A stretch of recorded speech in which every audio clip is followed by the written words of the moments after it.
Hola Robert, ¿cómo andás? Hola Laura, ¿cómo estás? Hola chicos. Dame un minuto que los estoy ingresando porque están en sala de espera, ¿eh? Ahora te aviso. Bueno,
Bueno, Robert, si te parece arrancamos. Estamos en 148 participantes, faltan algunas personas. Vamos a probar, chicos, de hacerlo de manera ordenada, que cuando el docente termine de evacuar todas las dudas, levantando la mano, en la opción de levantar mano, cada uno puede hacer su pregunta de manera verbal, no a través del chat. En otra clase que tuvimos ayer se hizo un poco engorroso pasar las consultas por chat, entonces vamos a probar si de manera ordenada se puede usar los micrófonos. Yo diría, Robert, cuando vos lo habilites, lo digas por micrófono, recibo consultas, que de a uno vayas seleccionando los que quieran transmitirte la pregunta. Fíjense, chicos, todos, por favor, con el micrófono apagado, ¿sí? Yo veo, casi todos están muteados, pero como no va a estar bloqueado la opción de micrófono, por favor, no los dejen abiertos, ¿sí? Si quieren, ya pueden ir dando el presente, eso sí, pónganlo en el chat. Ahí estoy admitiendo dos más. A ver, ya les comento entonces cuando entren. Uniendo, ahí está. Bueno, los que acaban de entrar, pongan el presente en el chat, por favor. Creo que todos están con el nombre completo. No. Hay un Galaxy J4, no sé quién es, esa persona tendrá ausente si no se cambia el nombre. Ya habíamos hablado esto, de que se pongan el nombre completo en el usuario.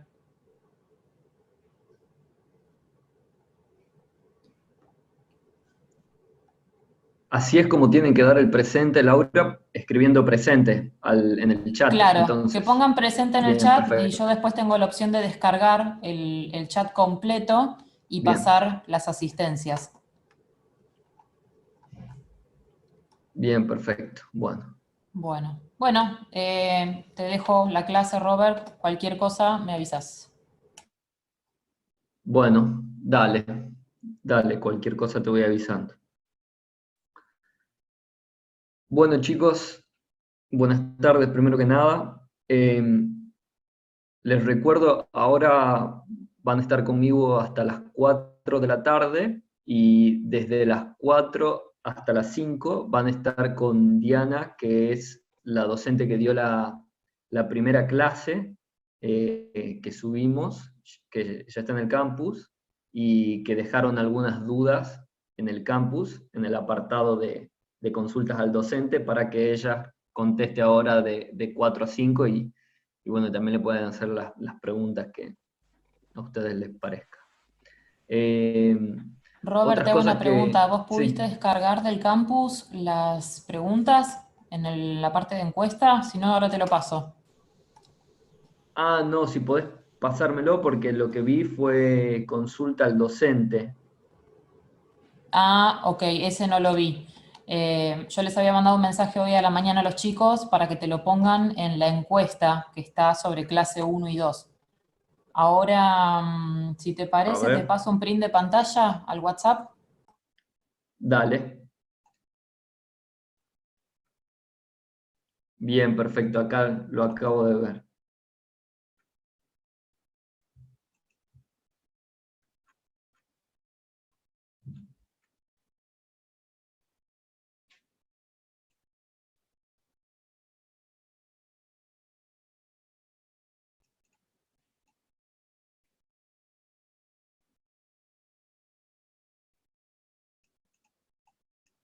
Bien, perfecto. Bien. Sí, ya lo vi, Laura, ¿no? A las dudas, ya las vi. Ahora vamos a Bueno, hablar bárbaro. No te de lo paso lo... entonces. No hace falta. Ya le mando a Diana en una foto.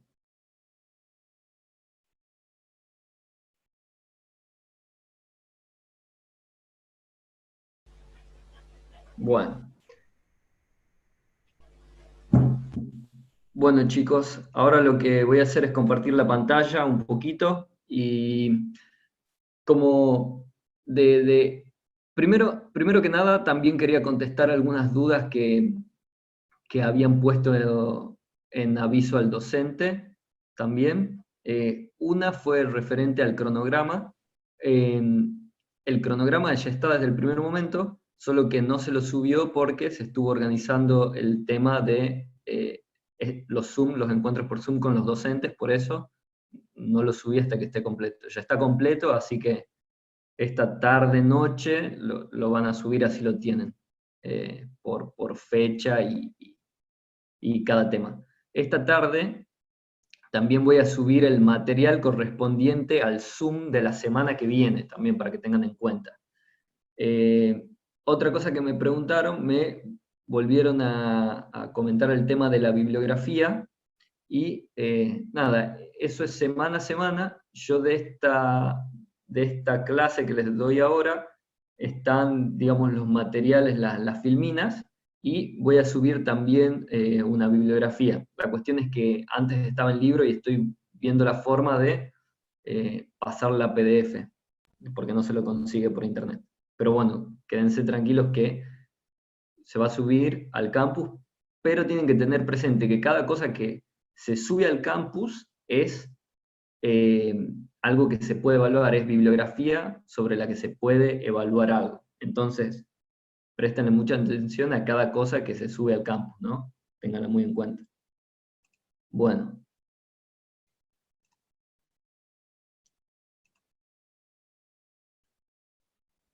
ok. Vamos a... ¿Ahí están viendo todos? A ver si puedo ver el chat.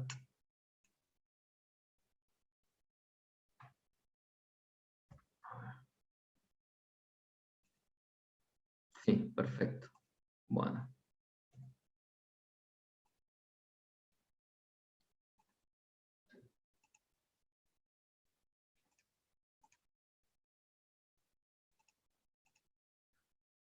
Bueno, lo que yo voy a hacer ahora eh, va a ser más que nada centrarme en los puntos más importantes de esta clase y lo que quiero que tengan en cuenta y lo que quiero que sepan de esta clase y que también va a ser tema de examen y que sepan que también, más allá de las preguntas que tengan hoy, pueden continuar haciendo preguntas en aviso al docente o en el apartado que les dejó Laura y les voy a ir contestando. Así que si de acá surgen más dudas otro día, bueno, las vamos contestando.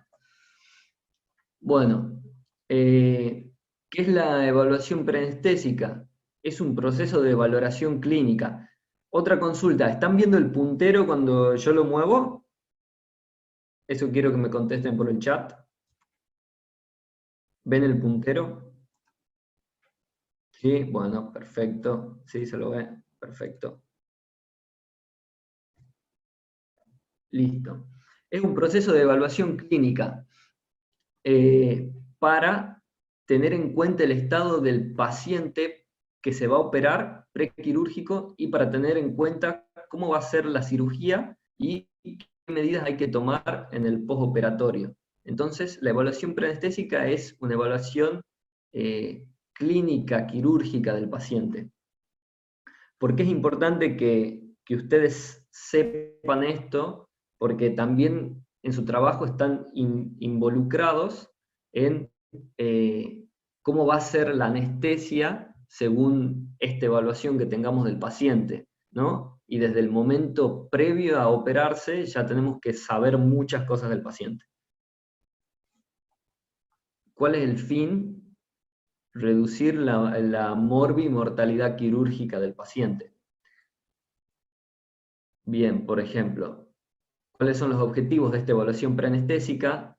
Detectar factores de riesgo, disminución de la morbilidad perioperatoria. Perioperatoria se refiere antes, durante y después de la cirugía. Informar al paciente, también es un encuentro, una evaluación preanestésica es un encuentro donde le informamos al paciente cómo va a ser el procedimiento, le indicamos el ayuno, evacuamos todas las dudas que pueda tener. Y también otro de los objetivos es evitar que se suspenda la cirugía.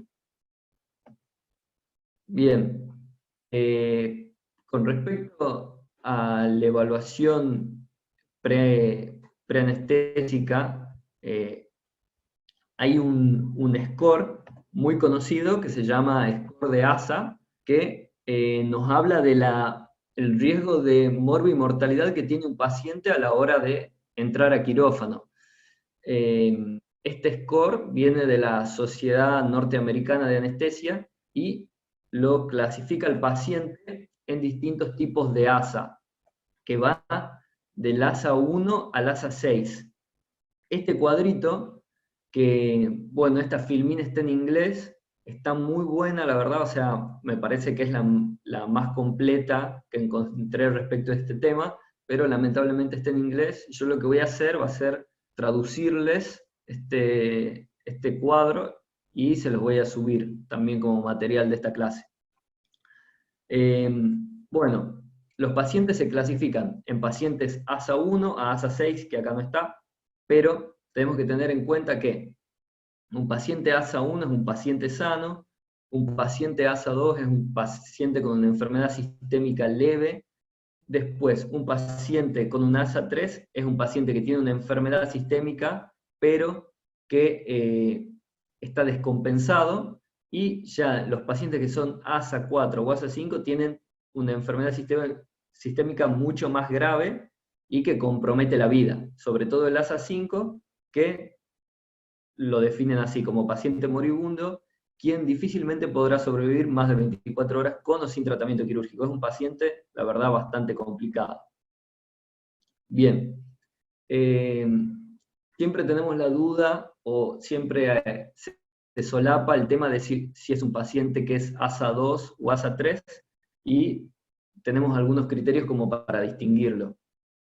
Por ejemplo, frecuentemente llegan pacientes a quirófano que son diabéticos o hipertensos, y si esa enfermedad que tienen, esa diabetes o esa hipertensión, está bien controlada con un tratamiento y no tiene complicaciones de esa enfermedad, son pacientes ASA 2, mientras que si tienen esa enfermedad, pero la verdad que tienen complicaciones de esa enfermedad, no está bien controlada, no toman la medicación correcta, ya consideramos que estos pacientes son un ASA 3. Por ejemplo, paciente diabético que tiene retinopatía o claudicación intermitente son pacientes que tienen ya enfermedades de los vasos sanguíneos, de los pequeños y de los vasos grasos, de los pequeños y de los grandes vasos sanguíneos, como complicación misma de su diabetes o insuficiencia renal. Entonces a estos pacientes ya los consideramos de más riesgo para operarse, son pacientes ASA 3. Lo mismo con la hipertensión arterial, si no está bien controlada, o si tiene hipertrofia del ventrículo izquierdo, que significan todas estas siglas. Cuando un paciente tiene un sobrepeso o una obesidad, es considerado paciente ASA 2, pero cuando tiene una obesidad mórbida, es paciente ASA 3. Acá, el paciente ASA 3 es el paciente que tiene una obesidad mórbida que se define como un índice de masa corporal mayor a 40. Bien, bueno, estos son los pacientes ASA 4, que son ya de más riesgo. Son pacientes que tuvieron un IAM recientemente, que es un infarto agudo de miocardio reciente, que tienen una enfermedad valvular severa, que tienen, por ejemplo, arritmias graves, que tienen hipertensión pulmonar severa. Son todas enfermedades muy graves. ¿Y por qué es importante? O insuficiencia renal, cardíaca, hepática, descompensadas. El paciente ASA 5 ya se considera un paciente moribundo muy grave, que de por sí no se espera que sobreviva sin que se opere. Por ejemplo, acá lo consideramos a un aneurisma abdominal roto, un trauma masivo, un sangrado cerebral, pero un sangrado cerebral muy grande que genere un efecto de masa, es decir, que desplace el cerebro, ese sangrado, o disfunciones cardíacas muy graves. Y el paciente ASA 6 es el paciente con muerte cerebral que es donante de órganos. Ese es el paciente ASA 6. Este cuadrito tiene algunas particularidades que están muy buenas. Por ejemplo, ¿a quién consideramos paciente ASA 2? Por ejemplo, a los pacientes que embarazadas, obesos, o por ejemplo, los fumadores o las personas que toman alcohol frecuentemente también, como alcohólicos, no sé, sociales, por decirlo. ¿Por qué? Porque muchas veces como que no los podemos encasillar, porque realmente hacer anestesia a una mujer embarazada no es lo mismo que hacer anestesia a una mujer que no está embarazada. Por lo tanto, no podemos encasillar, y por más que no tenga ninguna patología, ninguna enfermedad, no podemos encasillar a las dos en ASA 1, o sea que no tiene riesgo de nada. Entonces, la paciente embarazada, de por sí, la definimos como una paciente ASA 2, porque tiene un riesgo agregado por el tema del embarazo, que bueno, que tiene muchos cambios fisiológicos en la mujer, y que hacen que la anestesia sea un poquito más riesgosa, por lo tanto, bueno, lo definimos dentro de esa categoría. Lo mismo que las personas fumadoras, por ejemplo. Pero que no tengan ninguna enfermedad como diabetes, hipertensión o alguna enfermedad más grave, ¿no? Bueno, ¿y por qué es muy importante esto del ASA? Porque esto también nos define cómo tenemos que prepararnos para la anestesia, para la cirugía, y cómo preparar el quirófano y qué elementos vamos a necesitar o no dentro del quirófano para el monitoreo de este paciente y para prepararnos para la situación. Por eso también es importante que ustedes puedan distinguir, me voy a encontrar con tal paciente, tengo que preparar el quirófano de esta forma, tengo que preparar las drogas de esta forma.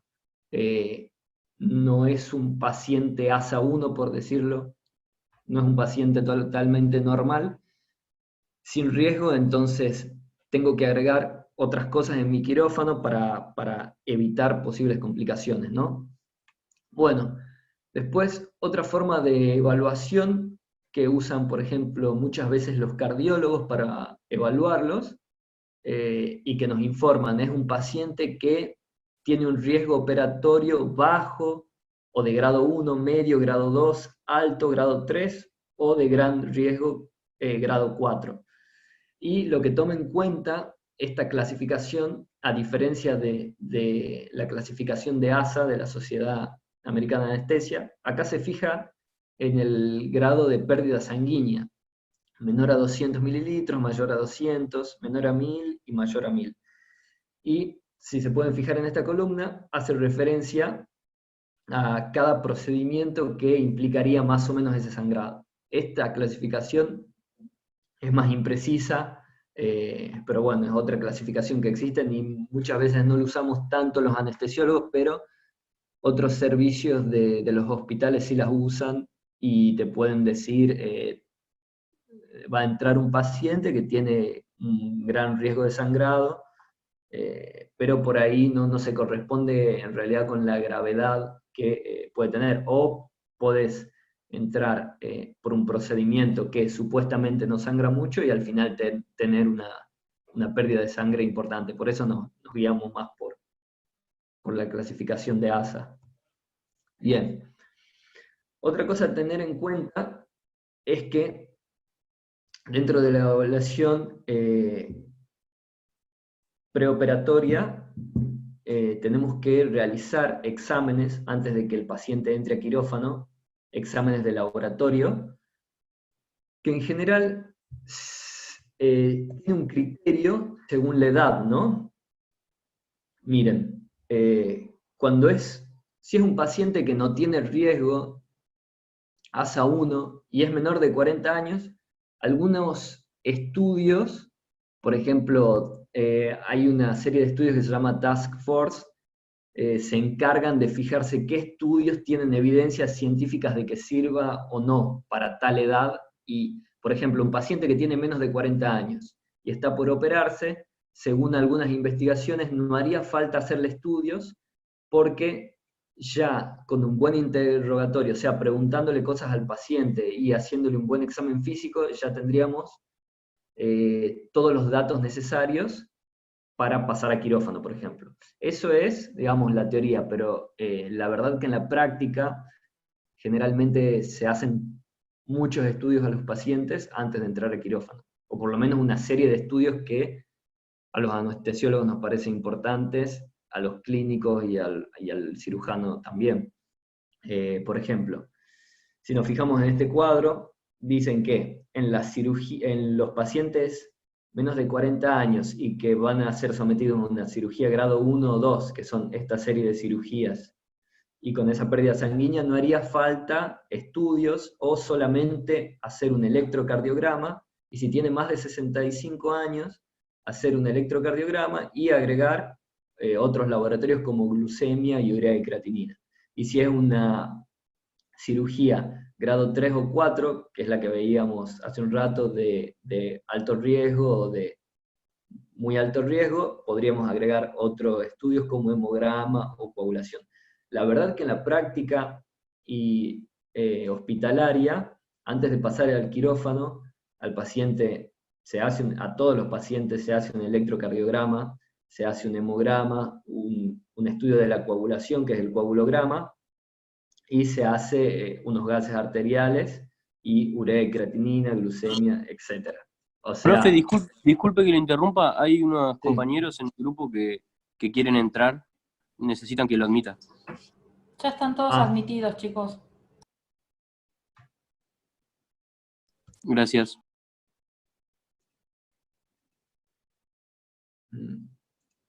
Espera un segundo.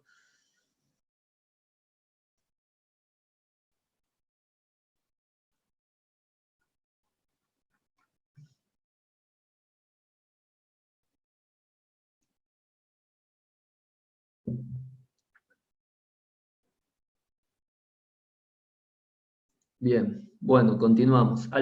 Están escribiendo algunas preguntas, bueno, los últimos 10 minutitos, la verdad que nos quedó medio corto el tiempo, los últimos 10 minutitos voy a ver si podemos hablar de lo que escribieron ahí en el chat. Vuelvo un poquito. Bien, como les decía, parte de la evaluación preanestésica son los estudios complementarios, que generalmente hacemos todos estos estudios complementarios para todos los pacientes, pero que realmente tal vez no correspondería hacerle todos los estudios a todos los pacientes, pero bueno, en la práctica es así. Bien, otra cosa que es muy importante en la evaluación preanestésica de los pacientes es conocer la historia de estos pacientes, saber qué enfermedades tienen, si tienen o no enfermedades, si están medicados o no, y así podemos ir clasificándolos si es un ASA 1, ASA 2, ASA 3, ¿no? Dentro de estas medicaciones es importante tener en cuenta que hay algunas medicaciones que deben suspenderse antes de la cirugía, por eso también es importante la evaluación preanestésica, o sea, encontrarse con el paciente antes de que entre a quirófano. Generalmente la evaluación preanestésica se intenta hacer por lo menos con una semana de anticipación, pero muchas veces se hace un mes antes de la cirugía, o dependiendo del servicio, pero lo importante es que sea previo a la cirugía y no en el mismo momento de operarse, por muchas cosas, y una de estas es ella, de que tenés que suspender algunas medicaciones. Lo que quiero que se acuerden, bueno, ahí tienen la guía marcado con rojo, que sería lo más importante que habría que recordar para que tiene que suspender. Pero, por ejemplo, si un paciente toma esta medicación que se llama clopidogrel o aspirinas, las tienen que suspender 5 a 7 días antes de que ingrese a quirófano. Si el paciente toma anticoagulantes, por ejemplo, acenocumarol o warfarina, tiene que suspenderlos 4 días antes. Yo quiero que lo sepan porque es importante, pero igual la verdad que tienen que tener en cuenta que también esto se encarga el servicio de hematología de controlar la anticoagulación y de suspender la anticoagulación, hacer un switch, que significa cambiar por otro tipo de anticoagulación antes de que pase a quirófano, y lo mismo que el tema del clopidogrel y la aspirina. O sea, en la realidad lo maneja mucho este tema, hematología, pero yo quiero que lo sepan ustedes también porque es importante y tienen que saberlo también antes de quirófano. Bien. Bien, perfecto. Los antihipertensivos que son los ARA2, como el losartán, que es muy frecuente que tomen los pacientes, o los IECA, que es el enalapril. Estos dos fármacos son muy frecuentes que tomen los pacientes, y lo ideal sería que lo suspendan 12 horas antes. Estos enalapril y losartán se deberían tomar cada 12 horas. Bueno, deberían hacer la última toma a la noche, y ya a la mañana del día de la cirugía no tomarlo. Bien. Bueno, otra parte de la evaluación preanestésica en el consultorio con el paciente. Entonces, vamos conociendo su historia de si tiene alergias o no tiene alergias, de qué enfermedades tiene, qué enfermedades no tiene, de si toma medicación, si no toma medicación, si debemos suspender alguna medicación o no. Y otra cosa que es muy importante es la evaluación de la vía aérea del paciente, que es, digamos, uno de nuestros mayores campos de trabajo, ¿no? Por lo tanto, es nuestra responsabilidad evaluar esa vía aérea. Si va a ser un paciente difícil de ventilar, difícil de intubar, etc. Y para eso tenemos ciertas cosas para evaluarlo.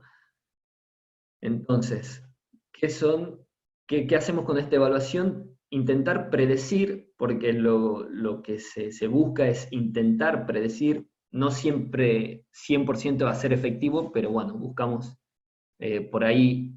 Esta evaluación es lo mejor que tenemos para saber si va a ser difícil o no de intubar. Una intubación dificultosa que sería una complicación dentro del quirófano, ¿no? Que un paciente no se puede intubar, quiere decir que va a ser dificultoso que pueda llegar oxígeno a su pulmón y a su cerebro, y bueno, entonces, bueno, para intentar evitar esa situación, lo que vamos a hacer es evaluar su vía aérea. ¿Cuáles son las maniobras? El test de Malampati, que ahora lo vamos a ver, evaluación de la distancia interincisiva, la distancia tiromentoniana, determinación de la movilidad cervical, evaluación de la protusión mandibular, y una de las cosas más importantes es la evaluación de antecedentes de intubación dificultosa previa. O sea, una de las cosas que le preguntamos es, ¿te operaron alguna vez a los pacientes? Y nos pueden decir sí o no. Si nos dicen que sí lo operaron, le preguntamos, ¿tuviste alguna complicación con la anestesia? Por ejemplo, alguna alergia, algún medicamento, o tuviste una intubación dificultosa. Por lo general, los pacientes que tienen intubación dificultosa los médicos después se lo comentan, después del despertar. Entonces llegan o con un papel escrito o con el relato verbal de que tuvo una intubación dificultosa. Entonces nosotros ya nos preparamos para esa situación. Entonces sería, dentro de esta evaluación de 6 cosas, tal vez sería lo más importante, evaluar si tuvo una intubación dificultosa antes o no. Bueno, después tenemos las demás cosas. El test de Malampati, que consiste en la visualización de la orofaringe. Hacemos que el paciente se ponga derecho, abra la boca y saque la lengua. Que esté sentado y que no diga "ah", porque nos modifica las estructuras anatómicas, entonces no podemos hacer una evaluación correcta. Lo que le decimos es que se quede sentado, abra la boca, saque la lengua y listo. Y la podemos definir en 4 grados. Grado 1, grado 2, grado 3 y grado 4.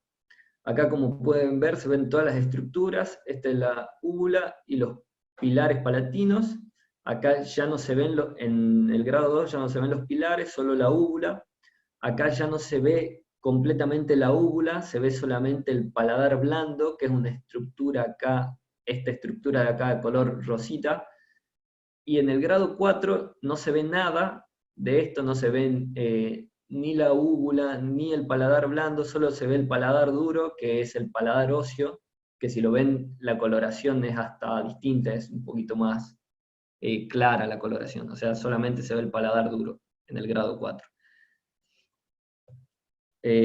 Los pacientes, obviamente, grado 4 nos indicarían que son más difíciles de intubar que los pacientes que tienen grado 1 de Malampati. O sea, un paciente Malampati 1 sería fácil de intubar, en cambio un paciente Malampati 4 no, se complicaría más para el tema de la intubación. Otra cosa es que nos fijamos la distancia interincisiva. Suena como raro, pero lo que hacemos con esta palabra distancia interincisiva, pero lo que nos fijamos es la apertura bucal en realidad. Es si pueden abrir grande la boca o no. Cuando el paciente abre la boca más de 2,5 centímetros, está bien, digamos. Si abre la boca menos de eso, nos encontramos con una vía aérea dificultosa, o una posible vía aérea dificultosa. Aunque ustedes no crean, hay pacientes que apenas pueden abrir la boca menos de 2,5 centímetros. Entonces nos dificulta tanto la intubación como poner dispositivos supraglóticos o extraglóticos, como son las máscaras laringias, por ejemplo, que necesitan una cierta apertura bucal, aunque sea mínima. Y aunque ustedes no crean, como les decía, hay pacientes que no pueden ni abrir eso, la boca.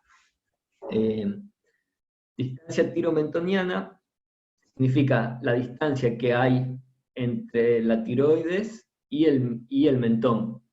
La tiroides es acá, el cartílago tiroideo, o la nuez de Adán, si lo quieren decir, pero para que tengan en cuenta que esta distancia acá es importante, que tiene que ser por lo menos, nosotros decimos 6 centímetros, ¿no? Aunque tenga una distancia de 6 centímetros está bien. Lo que muchas veces hacemos es evaluar con 3 dedos. Pensando, suponiendo que cada dedo mide aproximadamente 2 centímetros, decimos, si tiene más de 3 dedos de distancia entre el cartílago tiroideo y el mentón, entonces, bueno, tiene un cuello adecuado y no va a ser una intubación dificultosa. Pero hay muchos pacientes que tienen el cuello muy cortito, por lo tanto esta distancia tiromentoniana es menor. Bien, otra cuestión es determinar la movilidad cervical. Acá les voy a mostrar un dibujo.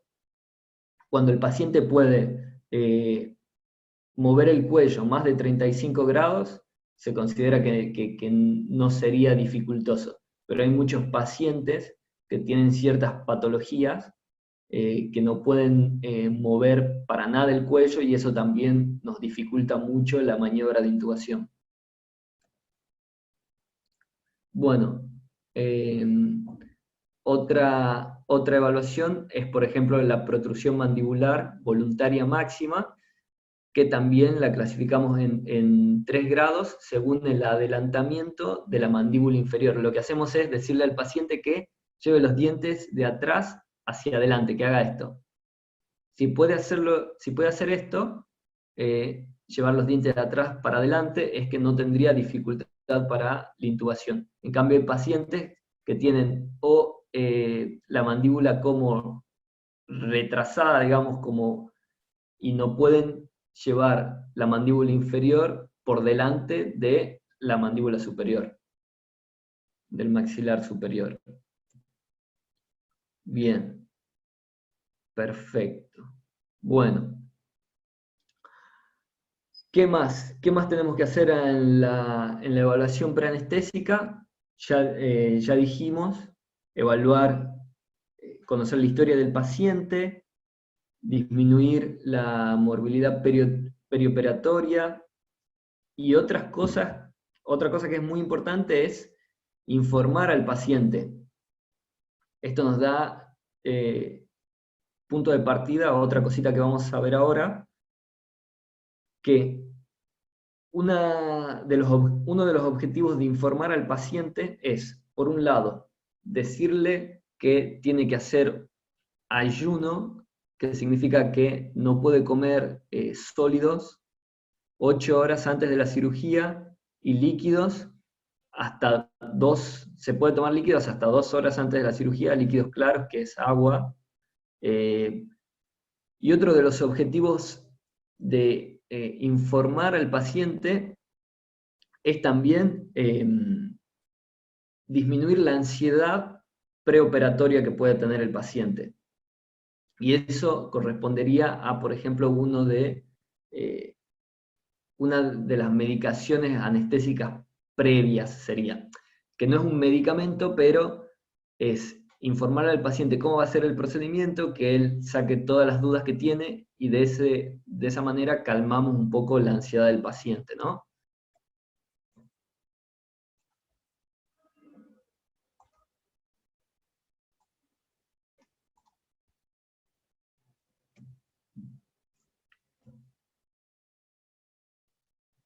Bien. La medicación anestésica previa es cuando ya ingresó el paciente a quirófano, y lo que intentamos hacer son objetivos primarios y objetivos secundarios. Tenemos objetivos primarios y secundarios. Ahora nos vamos a enfocar más en los primeros objetivos, que son disminuir la ansiedad del paciente, que eso ya lo vinimos trabajando desde que lo evaluamos al paciente antes de que pase al quirófano. Y los objetivos secundarios, por ejemplo, serían modificar el pH gástrico, acompañar a la analgesia del paciente, disminuir las náuseas y vómitos postoperatorios, pero esos objetivos secundarios lo van a ver con más detalle en farmacología. Ahora nos centremos más que nada en lo que sería disminuir la ansiedad prequirúrgica, digamos. Entonces, por un lado, ya fuimos trabajando en eso con la evaluación preanestésica, ¿no? Hablando con el paciente, informándole que se va a operar, cómo va a ser la cirugía, contándole.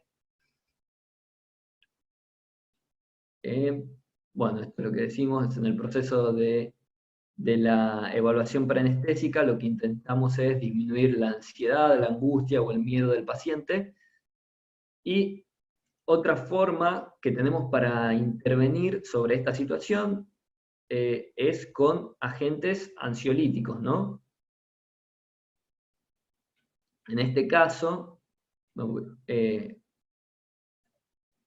lo que tenemos es que podemos disminuir la ansiedad prequirúrgica de forma inmediata o mediata. Inmediata significa ahí mismo en el quirófano. Y de forma mediata es, por ejemplo, en la evaluación preanestésica del paciente, recomendarle que tome medicación ansiolítica la noche anterior a la cirugía. Esa sería otra de las formas. Esa sería la forma mediata de calmar la ansiedad o el miedo intraoperatorio del paciente. Para eso contamos con una medicación que, bueno, la van a ver con más detalle en sí a la farmacología, en fármaco, pero tienen que saber que se llaman benzodiazepinas y que las usamos mucho en quirófano, pero la que usamos en quirófano es la de vida media corta, que es el midazolam. Existen, bueno, de vida media prolongada, de vida media intermedia y de vida media corta. La que más usamos en quirófano se llama midazolam, pero si queremos hacer una intervención previa a que esté en quirófano, podemos indicarle que el paciente tome por vía oral alprazolam o clonazepam la noche antes de la cirugía, también para trabajar sobre ese miedo preoperatorio. Bueno, ¿cuáles son las ventajas de las benzodiazepinas? Que son específicas para la ansiedad, que existe un reversor que se llama flumazenil, que revierte la acción de este fármaco, que son de vida media corta, y tienen que acordarse, bueno, que son endovenosas en quirófano, pero que además tienen otros efectos farmacológicos. Las desventajas es que dan mayor sedación en los ancianos, pueden dar un efecto paradojal en los ancianos o en los jóvenes también, que este efecto paradojal es que en vez de tranquilizarse, los pacientes se excitan mucho más y bueno, y causan el efecto contrario, ¿no? Bien.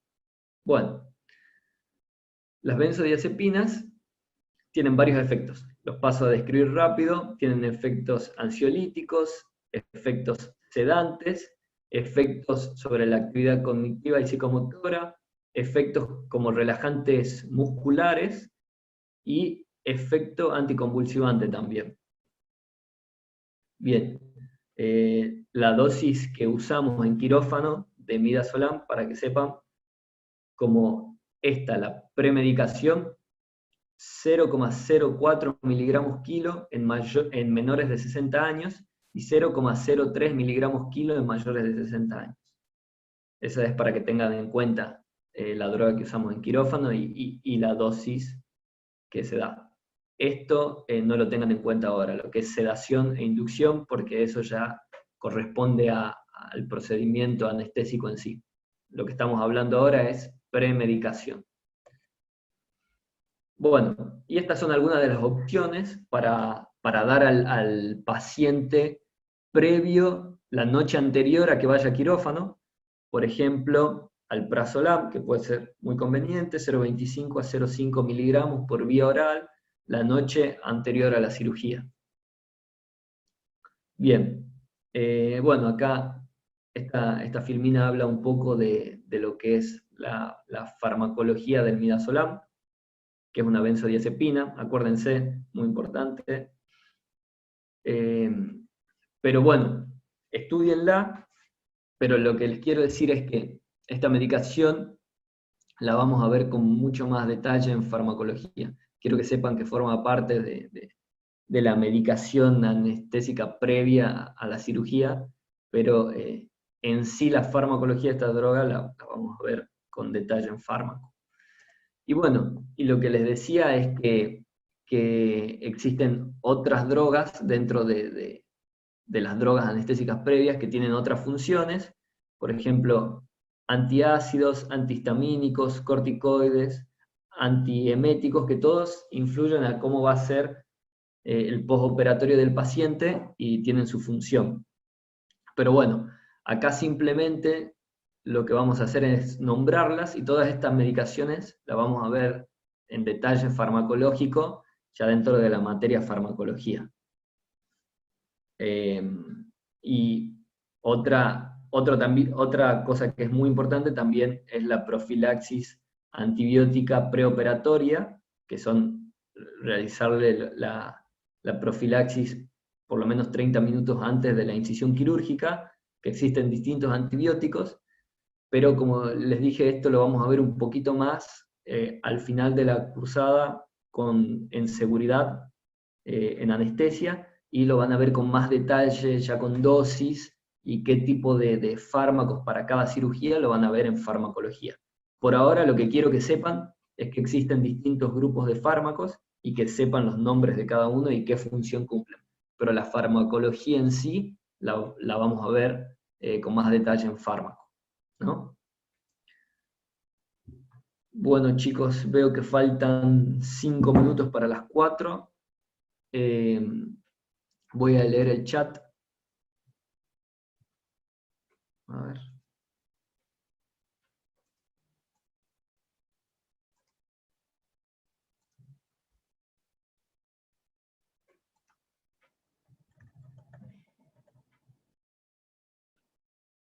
Bueno, me preguntan qué es algo sistémico, qué es una enfermedad sistémica. Bueno, una enfermedad sistémica es una enfermedad que implica a todos los órganos, corazón, pulmón, riñón, a eso llamamos una enfermedad sistémica.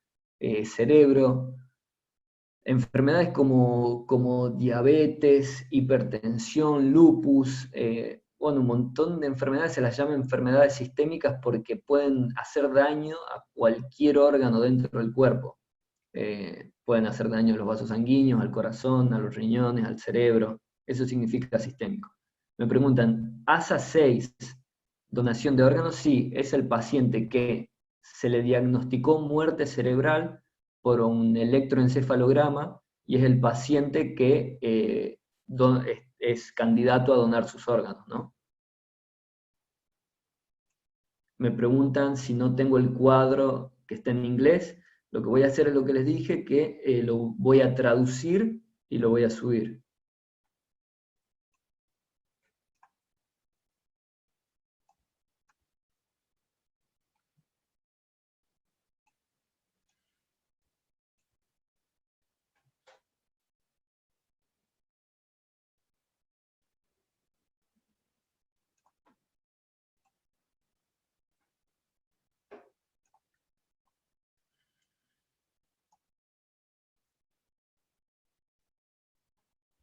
Me preguntan las fechas de los parciales. Ahora las voy a subir al cronograma.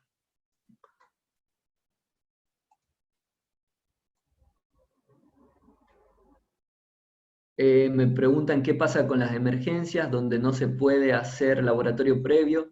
No, sí, se hace laboratorio, bien ingresa. Generalmente los pacientes antes, si es una emergencia, si es un trauma o lo que fuere, antes de subir a quirófano, que es donde nosotros nos vamos a encontrar con los pacientes, generalmente pasan por el shock room y en ese momento sacan análisis de laboratorio, tal vez puedan hacerle un electrocardiograma, pero por lo menos un análisis, y tal vez no lo tengan en ese momento, pero hasta el momento que sube a quirófano tal vez tengamos los resultados, o durante la cirugía nos lleguen resultados. Y los laboratorios realmente actualmente tardan muy poquito tiempo en realizarse. Los laboratorios de sangre no tardan nada, tardan muy poquito tiempo. Nada, cosa de minutos y ya tenés el resultado.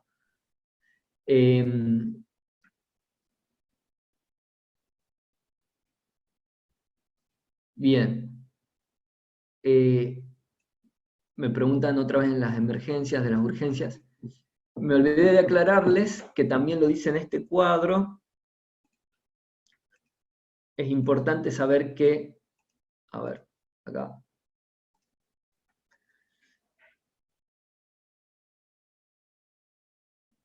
Acá dice.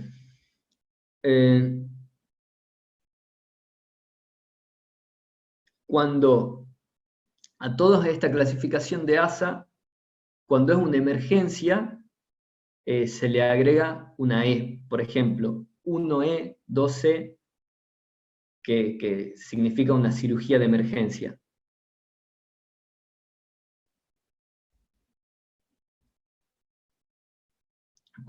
¿Y cómo define una emergencia?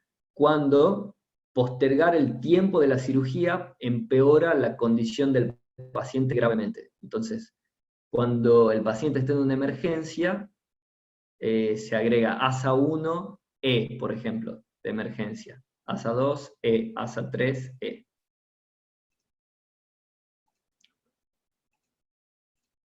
Bien.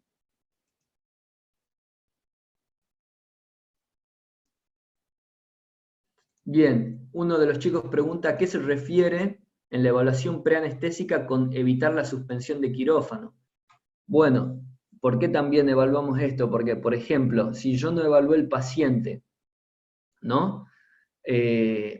Y llega directamente a operarse y es hipertenso y no está controlado y llega al quirófano, tiene que operarse no sé, supongamos cualquier cosa, pero tiene una presión muy alta, pero extremadamente alta, por ejemplo, una sistólica de 230 para lo que sería normal 120, o una presión media de 110, entonces tengo mucho riesgo de aumentar el sangrado de ese paciente por el procedimiento. Por lo tanto, tal vez un procedimiento que iba a ser fácil o tiene poco riesgo para el paciente por el procedimiento en sí, termina siendo un procedimiento de riesgo porque el paciente no está bien controlado. No sé si se entiende. Por ejemplo, yo voy a operarme para que me saquen la vesícula o por una apendicectomía o una colecistectomía, que es cuando sacan la vesícula, y yo no tengo ninguna enfermedad, no tengo ningún riesgo agregado a la cirugía, pero tal vez tengo hipertensión y está mal controlada, entonces agrego mucho riesgo a mi cirugía y necesariamente tengo un riesgo de sangrado aumentado. Bueno, si yo hubiera hecho una evaluación preanestésica con ese paciente, podría haber derivado un cardiólogo, yo lo controlo, le tomo la presión, veo que tiene muy alta, entonces lo derivo a un cardiólogo para que el cardiólogo modifique su medicación para la presión para que a mí, para que llegue a mi quirófano con su presión controlada y no aumente el riesgo. Lo mismo que, por ejemplo, un paciente que toma aspirina y clopidogrel, por ejemplo, hay muchos pacientes que tienen bypass o stent coronarios que toman antiagregación doble, por ejemplo, aspirina, clopidogrel, y si vos no lo evaluaste, pueden llegar a quirófano con esa doble antiagregación y eso te aumenta un riesgo innecesario de sangrado a la cirugía y algo que puede ser simple termina convirtiéndose en algo complicado y que pone mucho más en riesgo al paciente de lo que debería.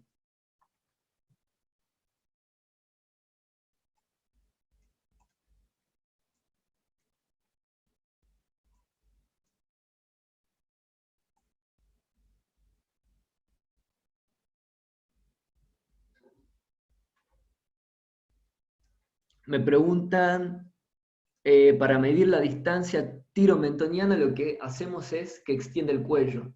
Hacemos que extiende el cuello y ahí medimos con los dedos, ¿no? Miren, por ejemplo, así. Así y medís con los dedos. Si tenés una regla sería más preciso, ¿no? Sería la línea que se marcó en el dibujo entre aquel mentón, que es el maxilar inferior, acá el medio del maxilar inferior con el cartílago tiroides.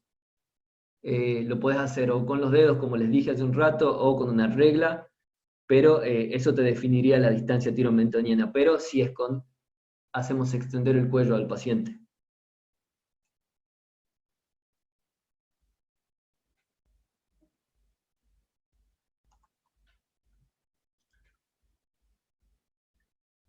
Me preguntan si el midazolam se puede usar en pediatría. Sí, se usa en pediatría.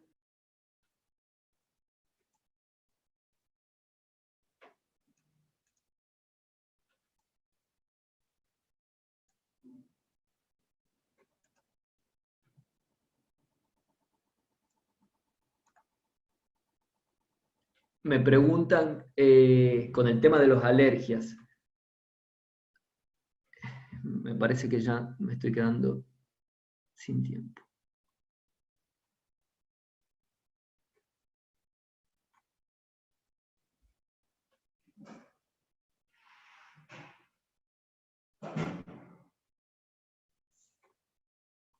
Bien, me preguntan los pacientes que no pueden abrir la boca, grados 3 y 4, que dijimos que tal vez un dispositivo extra o supraglótico, como le quieran decir, son sinónimos, no los podemos usar. Bueno, en ese caso que el paciente no puede abrir la boca, vamos a tener que recurrir a otro método para asegurar la vía aérea, que puede ser, por ejemplo, una intubación con fibroscopio, puede ser una intubación nasal, otras opciones de asegurar la vía aérea que no vas a poder tener, pero no vas a poder usar esos dispositivos supraglóticos si no pueden abrir la boca. Vas a tener que arreglártelas o ver el modo de asegurar la vía aérea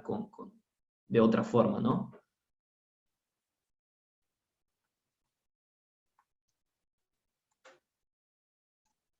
Bueno, me preguntan en el caso de las alergias.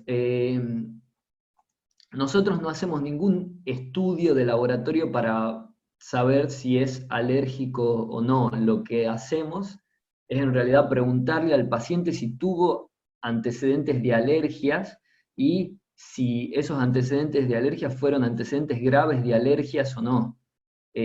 Cuando vos tenés una emergencia y el paciente presenta una alergia en quirófano, muy posiblemente no haya tenido ninguna antecedente. Te puede decir, no, la verdad que no tengo alergia a nada, y en quirófano hace una alergia. O sea, no existe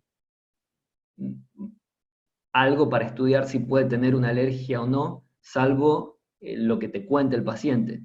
Y bueno, y en ese caso tenés que actuar para revertir esa anafilaxia que se llama, pero eso lo van a ver en una clase más adelante también, dentro de esta cursada.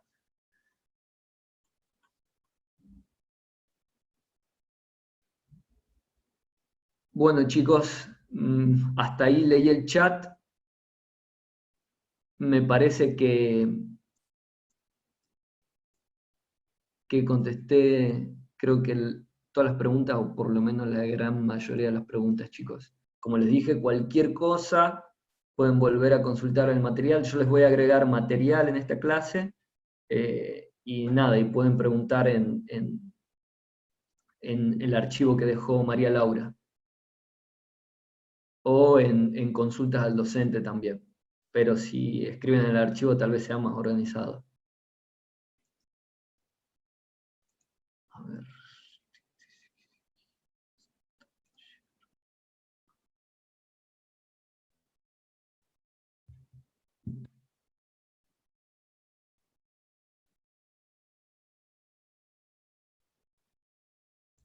Digamos, ¿quién paga? Robert, ya está Diana conectada.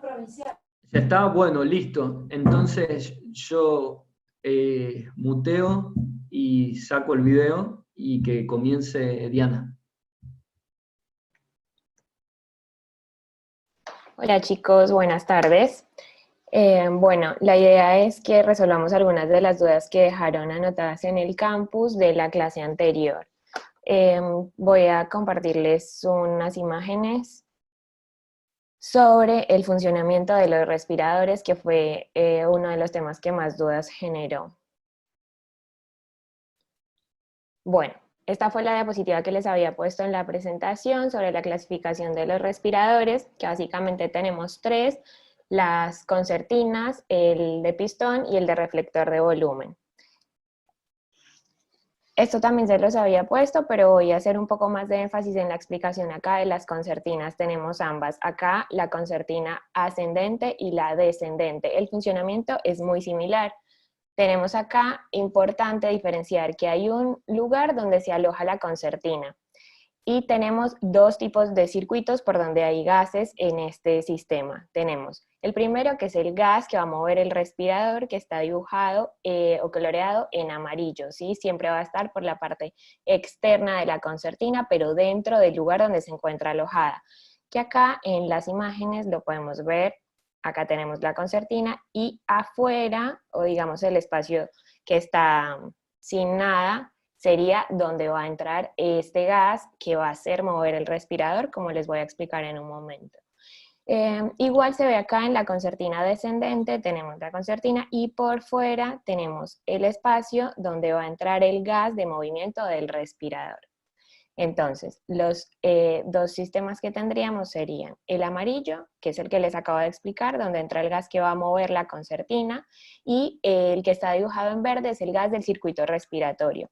Acá va a estar el aire, el oxígeno, la mezcla que hayamos programado previamente, pero es la que se va a mover entre los pulmones del paciente y la concertina. Siempre va a permanecer por dentro de la concertina, va por acá a los pulmones y en la expiración vuelve acá y hace que esta concertina se levante. Cuando esta concertina está llena, porque está en el momento de la expiración, como vemos acá, ¿qué tiene que suceder para que pueda volver a enviar la mesa gases a los pulmones del paciente? Pues que este gas va a llenar este espacio y mediante una presión neumática va a hacer que esta concertina se comprima y queda de esta manera, ¿sí? Como la podemos ver también acá. El sistema de pistones no tiene este compartimiento con gases, sino que el movimiento es un movimiento mecánico mediante el pistón, y lo que tiene acá es una membrana o una superficie donde al este motor subir va a desplazar todos los gases hacia el circuito respiratorio del paciente, es decir, pulmones, y en la expiración vuelve a llenarse y vuelve a salir. Ya les voy a mostrar igual unos esquemas donde vamos a poder entender un poco mejor el movimiento de estos dispositivos. Esta primera imagen es la fase inspiratoria en un sistema de concertina. Entonces, vamos a ubicarnos un poco. Acá tenemos la concertina, como se las mostré ahora. Acá tenemos el gas del movimiento del respirador, que va a estar en el alojamiento, pero en la parte externa. Y tenemos el otro gas que les había mencionado, que es el del circuito respiratorio del paciente, que va a permanecer siempre acá dentro de la concertina y va a ir por los conductos y esta se va a llenar en la expiración. Entonces, vamos a ver específicamente este diagrama. ¿Qué pasa para que el paciente pueda inspirar? Como les dije antes, el gas de movimiento del respirador va a entrar por acá y va a llenar todo este compartimiento. ¿Qué va a hacer eso? Que la presión neumática haga que la concertina se contraiga. Entonces, ese aire u oxígeno que tenía adentro va a venir por todo este conducto, va a llegar al absorbente de CO2, que podría ser la calzodada, y se va a mezclar acá con los gases frescos que nosotros vamos a tener previamente seteados en la máquina, para así luego pasar por la válvula inspiratoria que se encuentra abierta en este momento del ciclo y va a llegar a los pulmones del paciente. Ahí se van a expandir, va a ser todo el intercambio gaseoso y posteriormente vamos a pasar a la expiración. Entonces, ¿qué va a pasar acá? Los pulmones van a sacar el contenido de aire, de oxígeno, CO2, todo por la rama expiratoria, van a pasar por la válvula y van a dirigirse nuevamente a la concertina. Por eso acá pueden ver que nuevamente está elevada, porque ya se llenó con el gas que tiene el circuito respiratorio. Pero entonces, ¿qué va a pasar? Si en la parte anterior, en el esquema de la inspiración, vimos que este compartimiento se había tenido que llenar del aire motriz, acá este aire tiene que salir por algún lugar para permitir que esta concertina vuelva a ocupar ese volumen. Así que por acá vemos que viene por la válvula de exhalación y acá, como lo dice el esquema, el gas del respirador se elimina a través del puerto de eliminación para darle espacio a que la concertina vuelva a expandirse con todos esos gases que vienen de los pulmones del paciente, ¿sí? Esto pasa en la primera parte de la expiración. Y en la parte final de la fase expiratoria, lo que va a pasar es que necesitamos que parte de esos gases, como ya se mezclaron con gases frescos, puede haber aumentado el volumen, ¿sí? Puede haber en este momento en el circuito respiratorio más volumen del que el paciente necesita y que nosotros previamente ya seteamos en los parámetros de la máquina. Así que tenemos nuevamente una forma de que escape, por decirlo de alguna manera, ese exceso de gases que tenemos dentro del sistema. ¿Sí? Así que viene nuevamente por la válvula de exhalación y el gas sobrante es eliminado. Entonces, este es el funcionamiento básico de las concertinas, independientemente de que sean ascendentes o descendentes. ¿Sí? Lo único que va a variar es la localización, cómo se encuentran ubicadas en la mesa. También es muy importante resaltar que obviamente las concertinas ascendentes ahora nos ofrecen un poco más de seguridad, porque en caso de que haya una fuga de gases en el circuito, la concertina no va a tener con qué elevarse nuevamente y generalmente está en un lugar visible.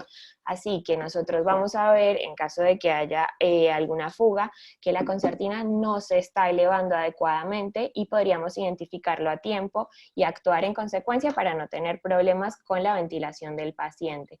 En cambio, la concertina descendente se va a llenar a pesar de que no tenga el contenido que nosotros deseamos, ¿sí? Así que es como una pequeña ventaja que nos ofrecen las concertinas ascendentes, pero ese es básicamente el mecanismo. También una forma fácil como de entender un poco cómo funciona la concertina es imaginarla que funciona similar a la bolsa que tenemos en la mesa de anestesia, ¿sí?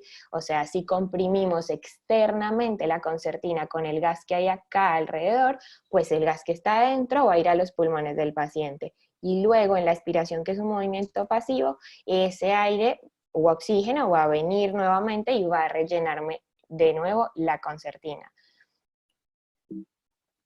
Les voy a mostrar acá el otro mecanismo para que podamos ver la diferencia entre los que tenemos, y este es el de pistón, ¿sí? Así que, como les expliqué en la primera diapositiva, en el sistema de pistón no tenemos un compartimiento externo como era en la concertina, que sea un gas que mueva la concertina, sino que acá solamente vamos a tener los gases que están dentro del sistema respiratorio, ¿sí? Es decir, que el pistón es un motor que tiene este dispositivo y cuando ese dispositivo sube, empuja todo el aire. Es un impulso mecánico, no neumático como con las concertinas. Y al este pistón subir, va a impulsar todos los gases que tenemos ahí hacia la válvula inspiratoria y finalmente hacia los pulmones del paciente. Y la expiración en el sistema de pistón, lo que sucede es que salen los gases de los pulmones del paciente, van por la rama expiratoria, llegan a la válvula expiratoria y vienen hacia el lugar donde está el absorbedor de CO2, se mezclan acá con una entrada de gas fresco y vuelven y llenan este compartimiento, ¿sí? Así que va a volver a quedar ya con los gases sin CO2 porque ya pasó por acá, y además con una mezcla de gases frescos para compensar de pronto la cantidad de oxígeno que necesita el paciente, que tal vez ya no la tiene este gas que venía por acá, ¿sí? Así que con la entrada de gases frescos vamos a compensar esa FiO2 o ese porcentaje de oxígeno que necesitamos para nuestro paciente específico. Va a llegar, va a llenar todo el compartimento que se encuentra acá, y el pistón para la siguiente inspiración nuevamente va a subir y va a impulsar todos estos gases por la válvula inspiratoria y se repite nuevamente todo el proceso. Y el tercer tipo de respirador que teníamos es el de reflector de gases. En este sistema lo que sucede es que no tenemos ni una concertina, ni tenemos un pistón, ni un impulso mecánico. pero lo que va a hacer o llevar esos gases desde el circuito de nuestra máquina hacia los pulmones del paciente va a ser una entrada adicional de oxígeno que tenemos acá, que es lo que se llama módulo reflector de gas, y lo que va a hacer es que este sistema tiene adentro es como un tubo corrugado que mide alrededor de 3 metros aproximadamente, y adentro de este sistema se van a mover todos los gases, tanto los que vienen de la expiración como los que van para el paciente. Entonces, esto va a estar siempre lleno, ya sea por este oxígeno que viene del módulo reflector de gas, y esto va a impulsar en la inspiración todo esto que hay acá, ¿sí? Que son los gases. Obviamente, al venir una presión de gases de acá, todo lo que está acá va a moverse en dirección al paciente, que es el lugar donde está abierta la válvula inspiratoria. Entonces viene hacia los pulmones del paciente. Cuando sucede la expiración, viene por la válvula expiratoria y va a venir nuevamente hacia este tubo que está dentro del sistema de la mesa, y se va a mezclar en parte con el que venía procedente de acá del oxígeno. ¿Qué pasa? Que esto obviamente va a tener una cantidad de gases previamente que quedaron después de la inspiración, ¿sí? Entonces, para que no se sobrecargue de presión el sistema, hay una válvula acá que nos permite que se elimine lo sobrante, digamos. Y en el siguiente ciclo, nuevamente se abrirá por acá, el oxígeno va a pasar y va a hacer que se mueva nuevamente el gas hacia los pulmones del paciente. Esas son como las diferencias entre los mecanismos de los respiradores, ¿sí? Son los 3 tipos básicos. Igual, el que más vamos a encontrar es el de las concertinas, el de pistón todavía algunas mesas lo tienen, y este de reflector de gases en realidad es muy poco usado en las máquinas de anestesia. Acá vemos que siempre tenemos en todos los sistemas el módulo de los gases frescos, que eso lo vamos a controlar nosotros, el volumen que vamos a enviar, ya sea de aire comprimido o de oxígeno. También tenemos común a todos los sistemas el tema del vaporizador, y que es donde los gases que nosotros estamos enviando van a impregnarse con el anestésico volátil que vamos a usar, ¿sí? Que lo más común es que sea sevoflurano, desflurano o isoflurano, ¿sí? Eso con respecto al tema de los respiradores. Igual si tienen alguna duda, váyanmela escribiendo en el chat y ahora lo podemos resolver. También me habían preguntado acerca de los dispositivos de emergencia en caso de intubación difícil, que no podamos intubar al paciente de la manera habitual. Pues quería mostrarles un poco esto porque no lo había mencionado en la charla. Igual creo que lo vieron o lo van a ver con mayor profundidad en otra clase, pero quería mostrarles específicamente que cuando no podemos intubar a un paciente y necesitamos asegurar la vía aérea, podemos usar dispositivos supraglóticos. Acá tenemos la máscara laríngea, tenemos cómo se coloca en la vía aérea del paciente, y vemos que acá nos protege relativamente, porque no es un sello tan hermético como el tubo endotraqueal, pero nos va a permitir oxigenar al paciente por acá, va a venir todos los gases que le enviemos nosotros y van a pasar a la tráquea. Este es otro dispositivo que se usa de emergencia, que sería el combitubo, que tenemos el balón esofágico y el otro balón que nos va a ocluir la nasofaringe. Tenemos acá en medio las fenestras que van a permitir el paso de la ventilación que nosotros vamos a administrar hacia la tráquea.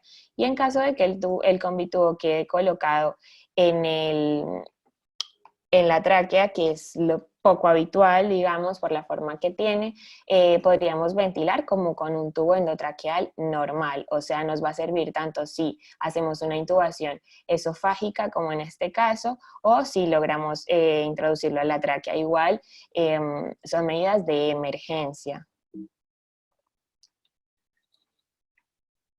Bueno, eso por lo de las preguntas que me habían hecho sobre los respiradores. también habían otras preguntas sobre la diferencia entre el usuario y el técnico. En una de las diapositivas yo les había colocado una imagen del Miller. Igual todas estas imágenes que les acabo de presentar están también en el Miller y hay una explicación muchísimo más profunda de cada segmento de los respiradores y si alguno está interesado en profundizar un poco más en el tema, pueden encontrarlo todo ahí, ¿sí? Están los dibujos y está bien explicado todo lo del tema con respecto a esto. Lo que les venía diciendo sobre la diferencia entre usuario y técnico, hay una tabla que les mostré en las diapositivas que era sobre el chequeo de la mesa de anestesia.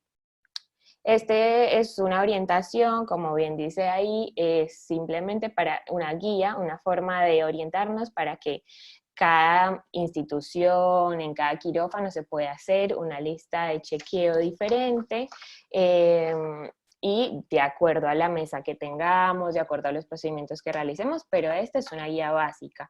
Y ahí en el lugar donde aparece quién es el encargado de realizar esa función, a veces dice que es solo el usuario o el técnico o ambos, y la diferencia ahí es que el usuario sería el anestesiólogo, ¿sí? Así que no tiene como muchas cosas que discutir ese tema, es solamente a eso se refiere la gráfica. El usuario es el anestesiólogo y el otro es el técnico. Igual la mayoría de cosas se hacen entre ambos, pero hay un apartado específico que habla sobre el tiempo muerto, que también me lo preguntaron. ¿Eso qué significa? El tiempo muerto en el chequeo de la mesa de anestesia es que lo que vamos a hacer es como una reflexión y un análisis, nuevamente como un último chequeo antes de cada anestesia, ¿sí? Cuando vamos a hacer una nueva anestesia, independientemente de que ya hayamos utilizado la mesa antes en el día, vamos a hacer un momento, como el tiempo muerto que hacen los pilotos y esto cuando van a despegar o aterrizar, es algo similar. Lo que se busca o como se planteó es intentando que tengamos un último momento para asegurarnos de que todo está en orden, que tenemos las cosas básicas, las cosas necesarias para hacer una anestesia y que no vamos a tener un problema, digamos, ya cuando el paciente esté dormido o esté relajado y no tengamos cómo actuar ante esa situación.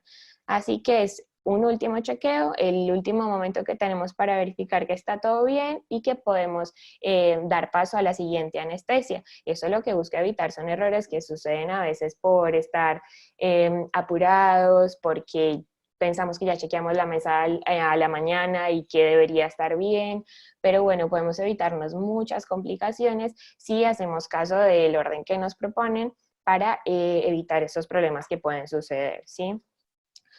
Bueno, la otra pregunta era sobre la bolsa. Me preguntaban acerca de la limpieza y el cambio, cuándo se debe realizar. La bolsa, la limpieza se hace como se hace el resto de la mesa. Ahora específicamente, por ejemplo, que estamos en la situación de la pandemia, pues utilizamos las mismas sustancias que para el resto de la mesa, ya sea lavandina diluida, se debe limpiar toda la bolsa por fuera, es generalmente de un material bastante resistente, soporta bastante presión y se puede limpiar por fuera sin ningún problema. Adentro de la bolsa se supone que debería estar todo limpio. ¿Por qué? Porque vamos a usar, especialmente en estas épocas del COVID, estamos utilizando siempre filtros. Esos filtros hacen que los microorganismos presentes en la vía aérea del paciente no puedan entrar a la mesa y no la ensucien, digamos. Así que por dentro, en teoría, la bolsa está limpia. Y lo otro es que el cambio se realiza cuando haya algún deterioro o si hay parámetros específicos en cada institución que digan que cada determinada días o meses se debe cambiar. Igual también depende mucho del uso que le vayamos a dar, qué tantas horas se usa esa mesa específicamente. Así que depende mucho del estado en el que se encuentre. No hay un parámetro específico de cuándo cambiarla, solamente va a depender de eso, de cómo está, de si funciona adecuadamente y si en la institución tienen un reglamento específico para cambiar los dispositivos de la mesa.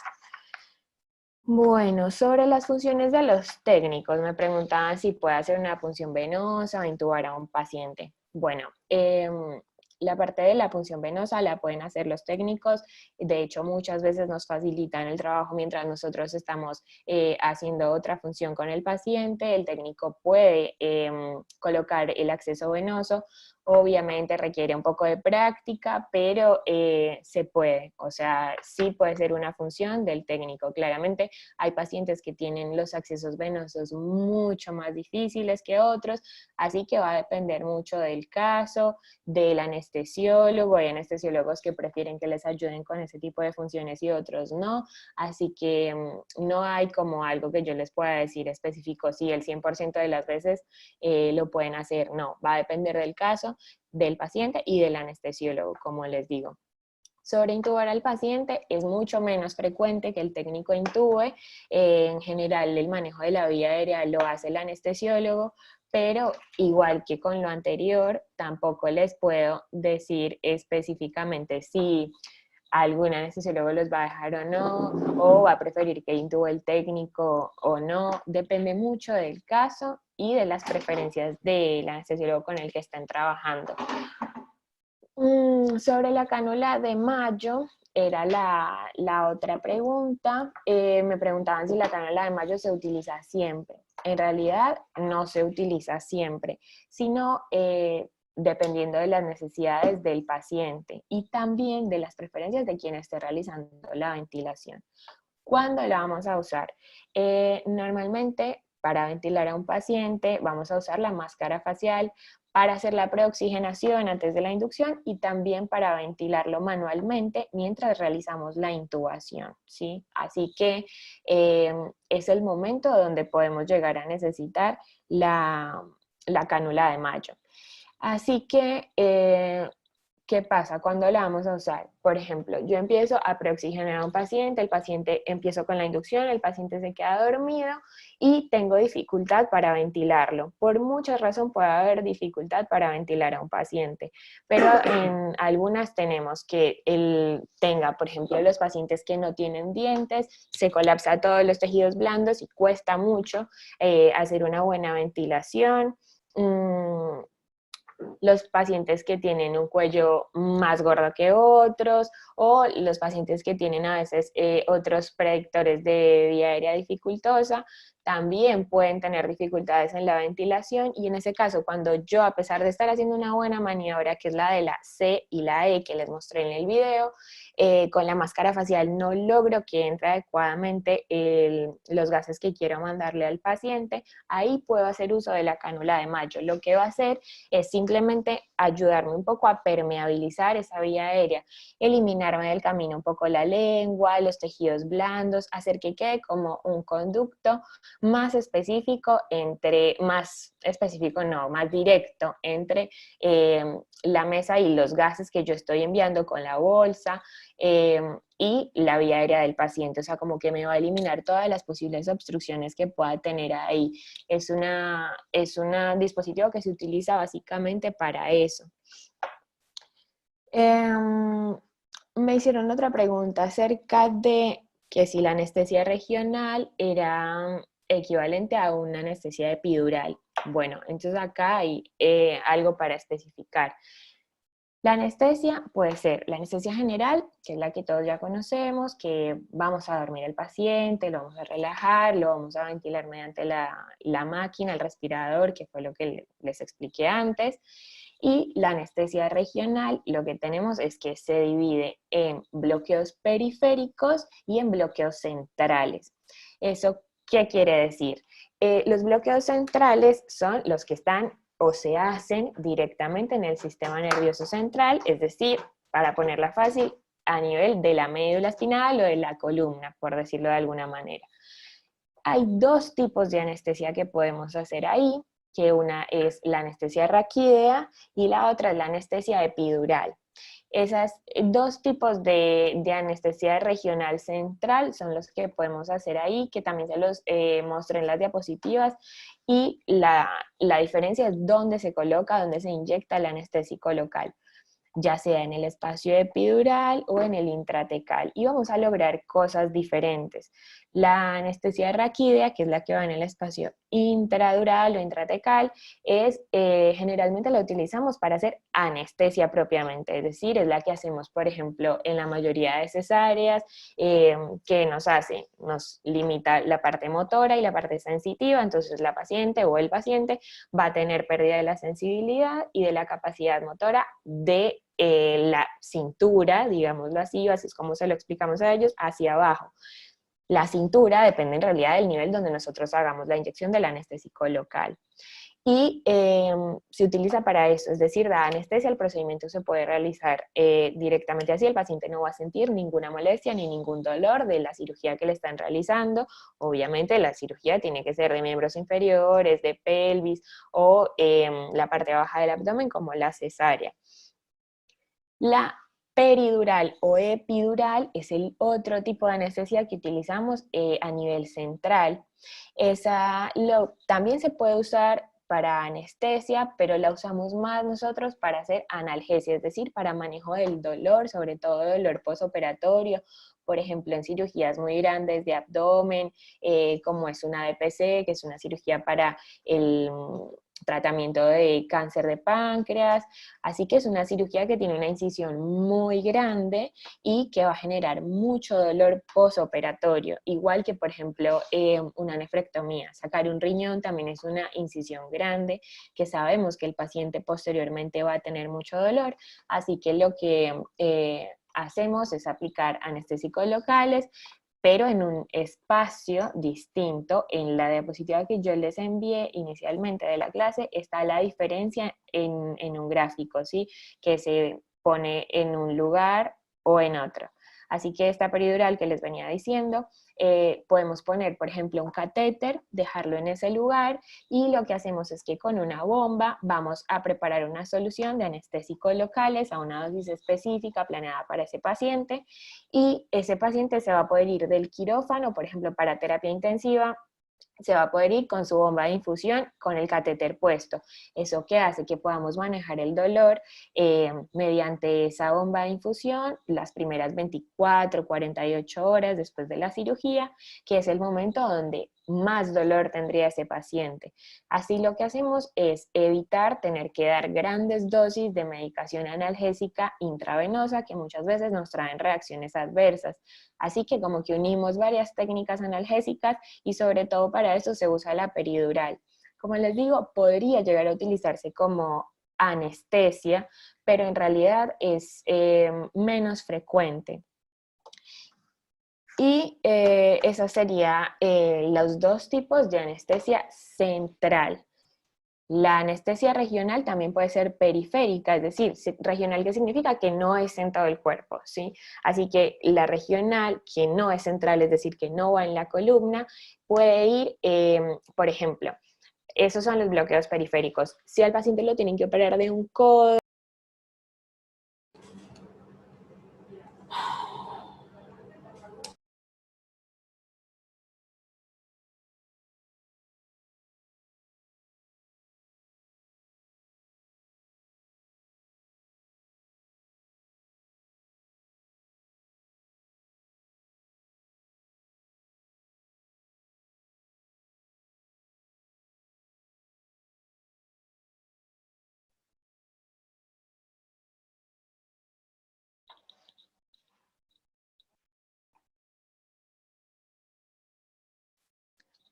bueno, creo que ya se conectaron todos de vuelta. Sí, doctora, disculpe, hubo un problemita con el usuario. No pasa nada. Bueno, sigamos. Les estaba diciendo lo de la anestesia regional de los bloqueos periféricos. ¿Qué pasa con esos bloqueos? Que si al paciente lo van a operar de un miembro, por ejemplo, de la mano o del codo, nosotros ¿qué preferiríamos? Bloquear o hacer anestesia únicamente en ese miembro. Entonces, ¿qué hacemos? Mediante un ecógrafo o un neuroestimulador, vamos a hacer anestesia únicamente del brazo que van a operar al paciente. Eso mediante distintos tipos de bloqueos que tenemos de acuerdo a la zona en la que va a ser la incisión y qué es lo que probablemente le dolería al paciente en ese momento. Nosotros elegimos qué tipo de bloqueo vamos a hacer y de esa manera podríamos bloquear únicamente el brazo del que van a operar al paciente. Esto es específicamente útil en pacientes varios tipos, pero por ejemplo, los pacientes que se tienen que dar de alta el mismo día.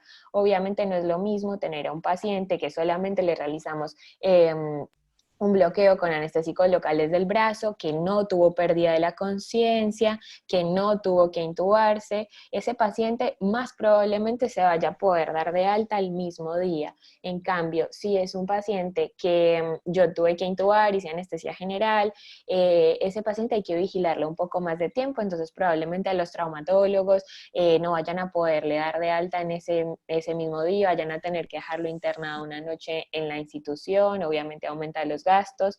También en pacientes que, por ejemplo, tienen muchas enfermedades, tienen problemas cardíacos o ese tipo de situaciones que hacen que una anestesia general en ellos produzca más riesgos. Con una anestesia regional el paciente va a andar bien porque no va a sentir el dolor de la cirugía, pero no voy a tener las probables complicaciones de una anestesia general. Así que la anestesia regional puede ser central o periférica. Central, las dos de la columna, peridural y raquídea, y la anestesia regional también puede ser periférica, es decir, en un brazo, en una pierna, en un tobillo. Sí, hubo un problema con la conexión, pero creo que ya están todos conectados de vuelta, ya volvieron a crear la llamada. Así que bueno, esa es la diferencia entre los tipos de anestesia regional y general, pero también es importante saber que se pueden combinar las anestesias. Por ejemplo, un paciente que van a operar del codo de nuevo o del hombro. Nada, lo que sucede en ese caso es que yo le puedo hacer un bloqueo periférico para que el paciente no tenga dolor postoperatorio, porque dura bastante, depende del anestésico que use, pero serían unas 6, 8 horas, incluso 12 horas, y aún así puedo hacer la anestesia general al paciente, puedo usar ambas técnicas anestésicas. En este caso el bloqueo sería para el dolor postoperatorio, así que no es una excluyente de otra, siempre se pueden combinar los distintos tipos de anestesia. Bueno, vamos a ver lo del chat. Me habían preguntado, si quieren los que habían mandado preguntas, vuélvanlas a escribir porque se me borraron todas. Dice, ¿qué función cumple el técnico? Bueno, me gustaría darles como un ejemplo de un día habitual para un técnico, como para que se puedan imaginar un poco cómo será el día que lleguen al quirófano. Entonces, les voy a contar cómo es mi experiencia en mi hospital, por ejemplo. Las cirugías programadas, todas se inician en mi hospital a las 8 de la mañana, así que el técnico en general tiene que llegar antes de que inicie la cirugía, tipo 7:30 aproximadamente, y tiene que armar el quirófano. ¿Eso qué quiere decir? ¿Se acuerdan que en la clase les mencioné como el ABCD que yo utilizo para no olvidarme las cosas que tengo que tener listas para hacer una anestesia? Bueno, en la primera cirugía del día, el técnico lo que va a hacer es eso, organizar el quirófano para que tengamos todo disponible y poder arrancar las cirugías. Entonces, va a organizar la aspiración, chequear que funcione, armarla, va a mirar que tenga todos los dispositivos para hacer una ventilación, es decir, que la mesa esté chequeada, ponerle el corrugado, todos los dispositivos, tener dispositivos de emergencia de manejo de vía aérea, como por ejemplo las máscaras laríngeas que les conté ahora, la cánula de Mayo, todo esto. Se va a fijar que esté dentro del quirófano y al alcance y rápidamente identificable, porque son situaciones de emergencia en las que no nos podemos demorar mucho buscando las cosas. va a preparar las drogas, va a mirar qué cirugía se va a hacer. Por ejemplo, si se va a hacer una que es con anestesia general, entonces lo que va a hacer es cargar las drogas que vamos a usar para la inducción. Casi siempre utilizamos las mismas, a veces no, pero pues ya eso sería una orden específica del anestesiólogo que va a trabajar con ese técnico. Y él va a cargar todas las drogas que voy a usar para la inducción, me va a preparar las bombas con los medicamentos que voy a hacer el mantenimiento de la anestesia, va a mirar que los vaporizadores tengan los anestésicos inhalatorios y todo esto. Luego, si por ejemplo tengo que hacer un procedimiento que es estéril, como una raqui, por ejemplo, una anestesia raquida en una paciente, no sé, una cesárea, supongamos, el técnico también va a traer de la farmacia todo lo que voy a necesitar para hacer eso. Todos son elementos estériles en este caso, entonces me va a traer los campos estériles, los guantes, las agujas especiales para hacer raquídea, las drogas que voy a usar que son diferentes a las de la anestesia general y va a tener todo ahí listo en el quirófano. Igual que si voy a hacer una anestesia grande para una cirugía, por ejemplo, no sé, lo que les decía ahora, una DPC, que es una de las cirugías más grandes que hacemos en mi hospital, o una cirugía de cardio.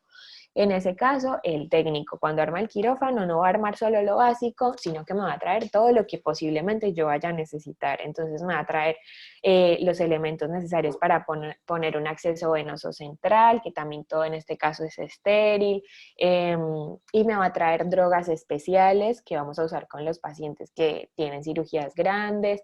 Me va a tener listo lo de la peridural también, porque si yo en general lo hago para que el paciente no tenga dolor postoperatorio como les contaba antes, pues el técnico yo necesito que me traiga y me tenga listo todo esto.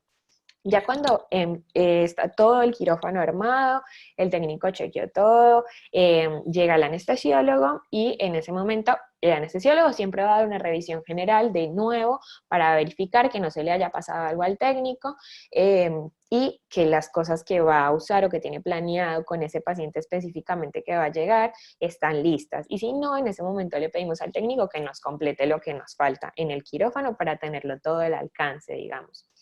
Cuando llega el paciente, lo que hace el técnico es ayudarnos siempre a pasar al paciente, a la camilla, nos va a ayudar a ponerle los monitores, eso también lo vimos en la clase, el manguito para tomar la presión, el saturómetro, los electrodos para mirar el electrocardiograma en el monitor y todo esto. Así que el técnico nos ayuda con eso, con la monitorización del paciente. En ese momento también vamos, por ejemplo, a poner la vía, si el paciente no tiene acceso venoso. Entonces, como les decía antes, o puede ser el técnico quien la ponga o nos puede asistir a nosotros para poner la vía. Entonces, ¿qué sería? Nos pasa el guantecito para hacerle el lazo y hacerle presión al brazo para poder buscar la vía. Nos va a pasar el Avocat. Nos va a tener lista la cinta para fijar la vía después. Cuando yo logro canalizar la vena, entonces yo saco la aguja, me pasa el descartador de cortopunzantes para yo colocarlo ahí y se encarga de ayudarme a fijar que no se me vaya a perder esa vía. Eso es asistir al anestesiólogo para poner el acceso venoso. Y si ya están, digamos, un poco más cancheritos, ya lo saben hacer, ya el anestesiólogo se puso con ustedes y les mostró cómo hacerlo, en ese caso ya lo podrían hacer ustedes mientras el anestesiólogo hace otra cosa, ¿sí? Y cuando vamos a empezar la inducción, el técnico está encargado de seguir las indicaciones que yo le doy. Por ejemplo, le voy a decir, vamos a aplicar fentanilo, no sé, 300 microgramos o 300 gamas, que sería igual. Y el técnico se encarga de inyectar todas las drogas que necesito para la inducción. Y luego, cuando ya estoy en el momento que el paciente ya está dormido y relajado, el técnico lo que va a hacer es agarrar las cosas de vía aérea, es decir, el laringoscopio, el tubo y la jeringa para insuflar el tubo. También me va a pasar la venda Cambric para fijar o la cinta para fijar el tubo. Entonces me va a pasar el laringo, cuando yo le diga que ya estoy viendo las cuerdas vocales, me pasa el tubo, lo introduzco, me ayuda el técnico a insuflar el balón y luego me ayuda también a fijar el tubo. Esas serían como las funciones básicas hasta ese momento en una anestesia general. Si es una anestesia que requiere la raquídea o la peridural o una vía central, que son con cosas estériles, ahí lo que hacemos es que el técnico nos va a abrir todas las cosas, porque nosotros vamos y nos lavamos y a partir de ese momento no podemos tocar nada que no esté estéril. Entonces el técnico nos abre el camisolín, nos ayuda a ponerlo bien, atarlo atrás, nos pasa los guantes estériles y las cosas, el campo que vamos a poner en la mesa encima de donde van a ir todas las cosas limpias que vamos a usar, nos abre la jeringa, las agujas, bueno, eso también es función del técnico. Y obviamente siempre estar en constante comunicación con el anestesiólogo. Si necesitamos algo de farmacia que no trajimos, el técnico nos ayuda, va por él, lo trae, aplica la dosis de los medicamentos que nosotros le digamos, cambiar los sueros en caso de que se terminen y ese tipo de cosas.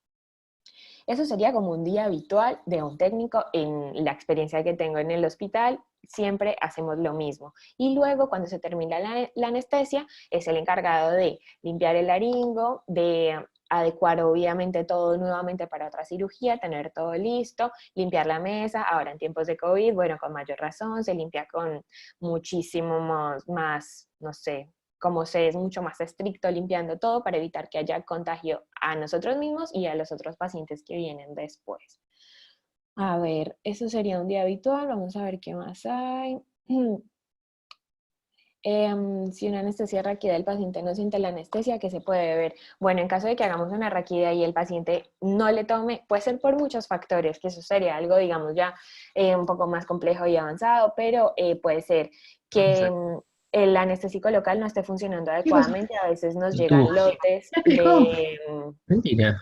Sí, ya Hay fijó. alguien que tiene el micrófono Si hay uno que tiene activado. abierto el esófago y no el respiratorio, se pone uno que tira aire por un costadito. ¿De los tubos me hablas? ¿De los dispositivos de emergencia? Es el dispositivo de emergencia.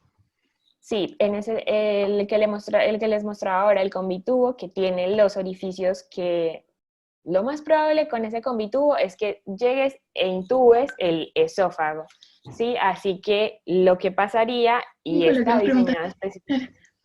Te escuchaba. está para eso diseñado, así que por los orificios que tiene, dan a la tráquea y no va a haber problema. Eso se usa, en general en quirófano no tenemos nunca un combitubo ni un dispositivo de estos, solamente las máscaras laríngeas como dispositivo de emergencia y bueno, cosas más avanzadas. Eso lo usan sobre todo en las ambulancias, por ejemplo, cuando hay accidentes de tránsito y esto, que las personas no tienen mucha experiencia en intubación o que puede ser dificultoso porque el paciente tiene la vía aérea llena de sangre. En ese caso, metes el combitubo y lo más probable es que se vaya a esófago, así que no pasa nada porque igual tiene los huequitos para tirar el aire que tú necesitas para ventilarlo, va a ir a la tráquea, así que el paciente no se va a quedar sin oxigenar. Eso es un dispositivo. Lo que les estaba diciendo de la raquídea cuando no toma, puede ser, porque el anestésico local a veces sucede que no está funcionando adecuadamente porque sea un lote que vino defectuoso, puede ser que la técnica haya fallado, que no nos aseguramos de que viniera bien el líquido cefalorraquídeo e inyectamos ahí, o se movió la aguja en medio del procedimiento, o que por condiciones del paciente le tome mal la anestesia. Puede tomar parcheado, puede tomar en algunas zonas y en otras molestarles un poco. Puede ser por muchas razones que no tome una anestesia raquídea, habría que analizar el caso particularmente. Hay algunos anestésicos que no se puedan combinar, depende, o sea, anestésicos, cuando hablamos de anestésicos hablamos de muchas drogas, pero por ejemplo los inhalatorios, que son un grupo específicamente, ahí vamos a usar solamente un anestésico inhalatorio. En general usamos, al menos en la municipalidad, se usa sevoflurano en casi todos los lugares. Hay algunos lugares de provincia que me han comentado que utilizan isoflurano o desflurano, que son otros volátiles, pero en la mayoría de lugares ahora se utiliza el sevoflurano. Y bueno, anestésicos locales tenemos otros, así que sí vamos a utilizar lidocaína, no podemos pasarnos de la dosis tóxica, que lo van a ver después, así que tendríamos que combinar con bupioacaína, por ejemplo, para no hacer una dosis muy alta de uno solo. En general se pueden combinar, depende ya específicamente del paciente, si tiene alguna enfermedad o alguna contraindicación para usar uno, pero hay muchos anestésicos y sobre todo distintos tipos que pueden usarse de manera combinada.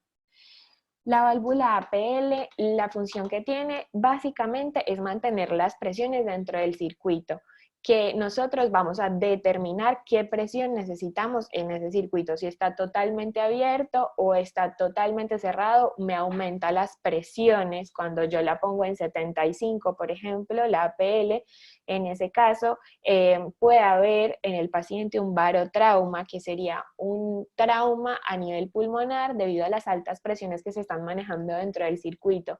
Así que siempre hay que estar atentos a manejarla adecuadamente, que me imagino que en una de las clases posteriores van a ver detalladamente las partes de la mesa y cómo trabajar con cada una de esas partes del equipo.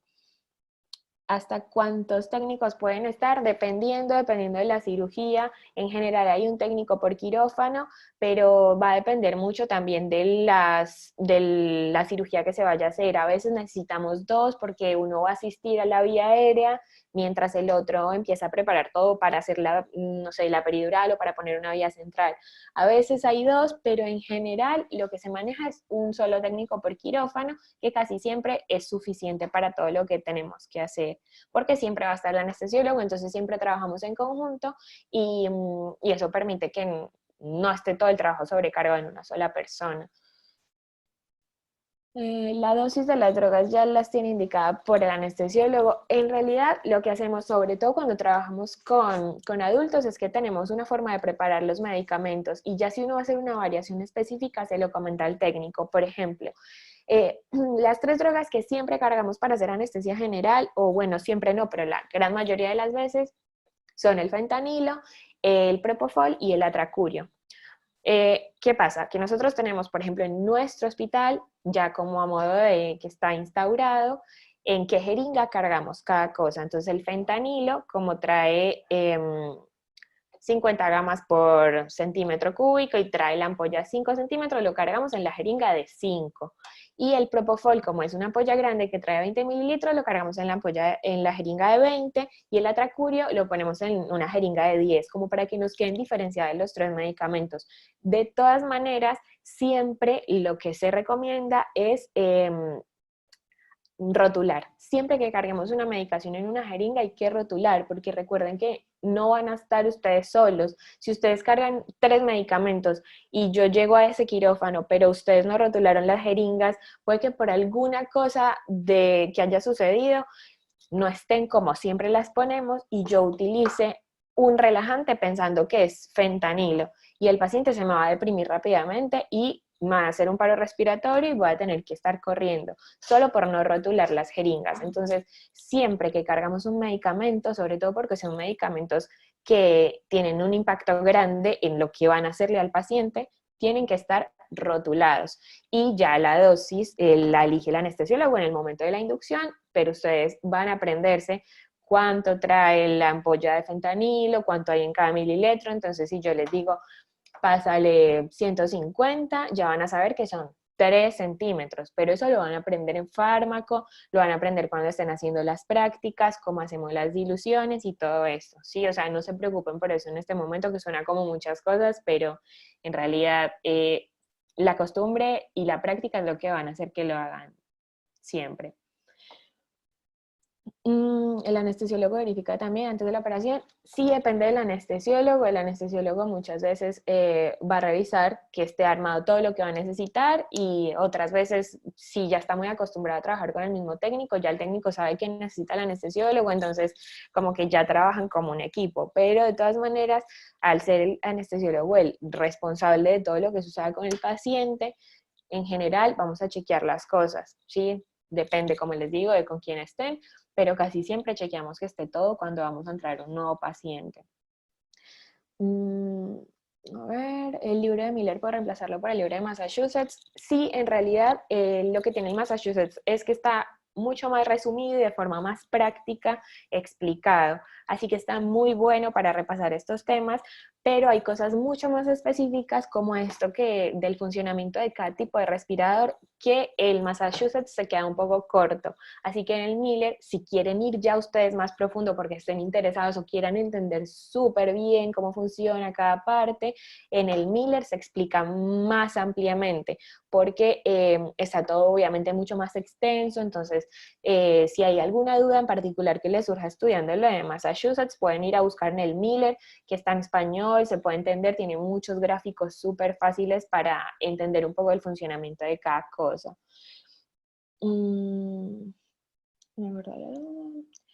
Yo trabajo en el Argerich. Esa era la última pregunta que había. Igual también me quedé con el tiempo, así que eso es todo lo que quería compartirles hoy. Espero haber resuelto un poco las dudas. Obviamente, si tienen alguna otra pregunta o quieren saber algo más, me pueden mandar el mail que lo escribí ahí. Espero haber sido clara y ayudado un poquito a entender esa parte de los respiradores, que es un poco compleja, pero bueno, ya con las imágenes y todo esto podemos orientarnos un poco más. Cualquier cosa me escriben. Espero que les haya quedado claro y que les haya gustado. Que estén muy bien, chicos, y nos vemos en la próxima clase. Gracias, doctora. Buenas tardes a todos. Hasta luego, gracias. Chau, chau.